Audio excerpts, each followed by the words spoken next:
Hey, what's up, lightboltjoe here. Today we're going to discuss the 2013 wonderful, beautiful summer film, The Way, Way Back. Nat Faxon and Jim Rash are the writers, co-writers, co-directors, and they also have characters in this. It's very rare when you have two directors making a film that one's viewpoint is overshadowed by the next. There's consistency issues. Sometimes that happens. I've talked about it. But sometimes, rare times, two directors work very well together. So the fact that they both wrote this, starred in this, and directed this, wonderful, absolutely wonderful film. Steve Carell playing a villain in this, wonderful. Toni Collette being the girlfriend that he is cheating on, very interesting. Allison Janney is in this. Maya Rudolph is in this. But bunch of people are in this. So this is main character's name is Duncan. He's 14 years old. His mom, Toni Collette's character, is dating Steve Carell's character, who has a 17-year-old daughter. They go from New York to Massachusetts. Trent, Steve Carell's character, has a beach house, beach house in this Massachusetts summer town, beach town, that they're spending the summer with. So it's a lead up to 4th of July, and the aftermath of 4th of July, stuff happens, right? Bum, bum, bum.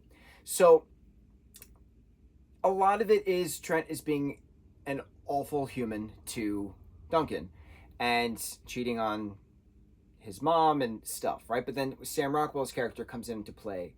Maya Rudolph's character comes into play. They all work at this water park called Water Whiz in Massachusetts. And so Duncan gets a job there by just hanging out with Sam, smiling at him as the cars pass in the beginning, and then playing Pac-Man with him randomly at a pizza place. And then, at the actual water park. And then Sam's like, you're going to start 9 a.m. tomorrow. And then, here's the thing. The only thing that does not make sense is how Duncan gets a paycheck, because he's 14. So his parent or guardian has to sign something in regards to that to get him the job. That's the only one thing that makes no sense in this entire film. That's it. I love the camp counselor, older male friend that Sam plays for Duncan throughout this, because that's a figure in life. I was that person myself to people younger than me, and then I had that for people older than me when I was the younger person. I had on both spectrums of that older male influence, that older male camp counselor vibe of that older friend, teaching you the life lessons along the way. I had that a few times as I was growing up, and then I was able to be that person for other people as they were growing up. You need that influence. You need that, I've done this so you can do this. You need that, this is what I've learned, this is what works. Or you just need that camaraderie, that older, sibling camaraderie kind of a thing, or that older cousin camaraderie kind of a thing. Sometimes you just need someone of the same gender to be older than you to just show you the ropes. I don't know how else to explain it. Those of you who've been to camp, those of you who have been to an after-school program, those of you who have been to just hanging out with friends in the street, understand that kind of social dynamic. You need somebody older than you at some point to just show you the ropes. Say, hey, I've experienced this. This is how things have gone. Maybe it'll work the same for you. Maybe it won't. But let's talk about it. You need that shoulder kind of a thing to lean on. And to see that represented appropriately, not inappropriately, represented appropriately in regards to this, that camp counselor kind of dynamic, it works so well. And it, of course, then eventually it turns into a boss-employee relationship, but it's still that camp counselor kind of vibe. I don't know how else to explain it. I'm sure there's a term for it, but that camp counselor vibe is the best way to explain it. And those of you who have experienced those things understand what I'm talking about. It's just friends. Being able to be friends. Nothing more, nothing less. Doesn't have to be more, doesn't have to be less.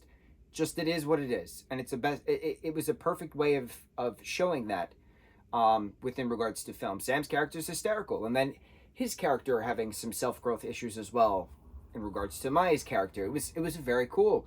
I really liked how, again, writers, directors, and actors in the project maintained the character development throughout all forms throughout the few weeks of the summer that's been being portrayed in this particular film. This is a great summer film, great 4th of July film.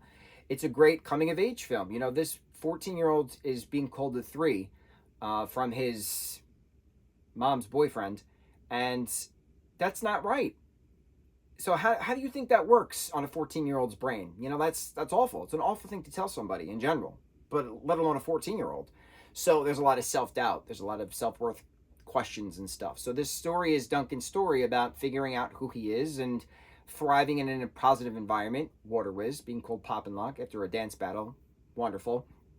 Finding your people, finding your home, finding your comfort, finding your happiness. That's what this film was. And it was just so wonderful to see. It was so wonderfully executed. All the actors did an incredible job. On the fun fact note, this was the same Sundance premiere 2013 as the film we just watched, The Kings of Summer.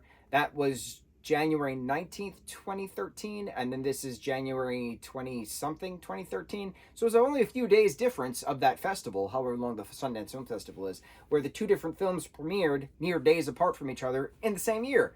So it's pretty cool. That's why when you watch one, you got to watch the other. It's a back-to-back kind of a thing. I decided to do this marathon of movie in release order. So Kings of Summer was first. Way, way back is the second. And then we're going to watch the next Nick Robinson summer film, The Snack Shack, which I'm assuming is another film festival film. I'm not 100% certain. We're going to read into that. But this is a good summer marathon that we're doing. It's hot. It's summer.